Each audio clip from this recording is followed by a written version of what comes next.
Paper leak का मामला जब पूरे देश भर में आया तो आपको पता है धर्मेंद्र प्रधान जी ने उस समय क्या कहा?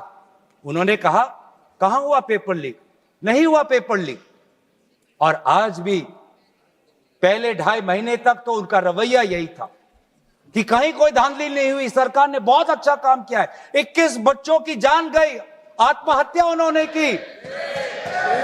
आपको शर्म नहीं आती इस सरकार को कि जिस मंत्री के तहत में 21 बच्चों ने अपनी जान गंवा दी, आत्महत्या की, जब उसने अपने मंत्री पद से इस्तीफा दिया, कल जब वो सदन में आए आपने उनको ऐसा माला पहनाया ताकि जैसे वो पाकिस्तान से जंग लड़के आए हैं, ऐसा माला पहनाया, ऐसा उनका वजूद उनको बढ़ा किया मानो कि वो पाकिस्तान से जाकर सीमा पे जाकर जंग लड़के आए हैं।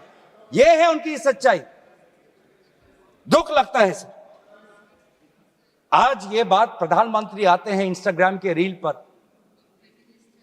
वो अलग बात है कि जो पहली कैबिनेट बैठक हुई उस कैबिनेट बैठक में शिक्षा को कैसे सुधारा जाए, पेपर माफिया को कैसे खत्म किया जाए, पेपर सेटर के माफिया को कैसे खत्म किया जाए, पेपर सॉल्वर के माफिया को कैसे खत्म किया जाए, टेस्टिंग सेंटर के माफिया को कैसे खत्म किया जाए, प्रिंटिंग प्रेस के माफिया को कैसे खत्म किया जाए, कोचिंग सेंटर के माफिया को कैसे खत्म किया जाए, सिलेबस कैसे स्कूल के सिलेबस के साथ मिले, आउट ऑफ सिलेबस परीक्षा के पेपर ना आए, सीबीएसई के ओएमआर में धांधली न हो, इन सब चीजों पर व्यापक चर्चा करने के बजाय प्रधानमंत्री मोदी जी कहते हैं इंस्टाग्राम पर और ध्यान दो, इंस्टाग्राम पर और ध्यान दो।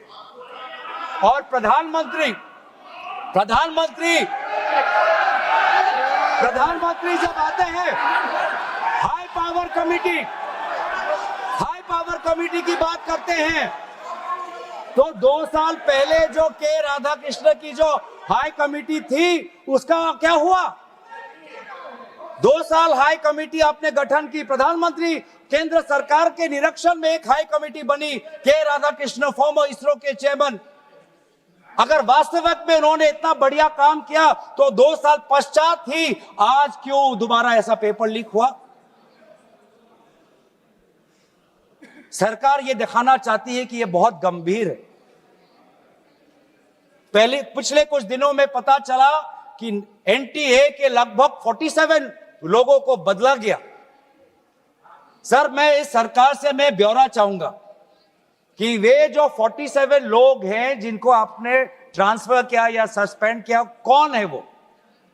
क्योंकि एनटीए की जो एक्चुअल सैंक्शन कैपेसिटी है, एनटीए की जो सैंक्शन कैपेसिटी है वो 34 की है, 34 की सैंक्शन कैपेसिटी है। ये 47 कौन है?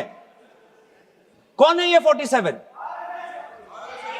34 में से तो शायद 10-11 वैकेंसियां हैं, 24 ही है जहां पर लोग बैठे हुए हैं।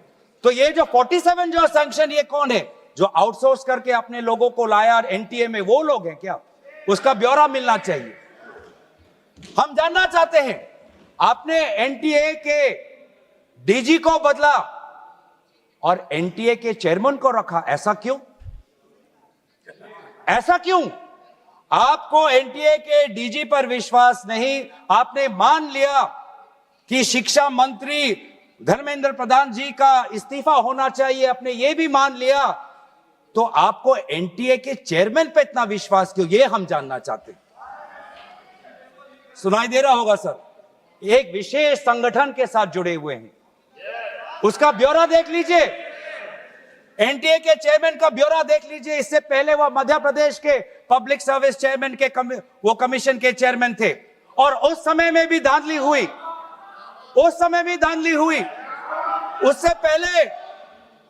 उससे पहले वो छत्तीसगढ़ में भी पब्लिक सर्विस कमीशन में चेयरमैन थे, उस समय में भी धांधली हुई। ऐसे इतने धांधली से जुड़े हुए व्यक्ति को आज भी इतने पेपर लीक होने के पश्चात भी आपकी सरकार बचा रही है, आपकी सरकार बचा रही है। जिस एनटीए के द्वारा 21 बच्चों ने आत्महत्या की, आज भी वो चेयरमैन बचा हुआ है। क्यों? क्योंकि वो एक विशेष संघ के साथ जुड़ा हुआ है। और यही दर्शाता है कि आप शिक्षा विभाग में आप सुधार नहीं चाहते, क्योंकि आरएसएस के लिए शिक्षा विभाग बहुत ही महत्वपूर्ण विभाग है, मैंने कोई असंसदीय बात नहीं की। आरएसएस के लिए शिक्षा विभाग बहुत महत्वपूर्ण विभाग है।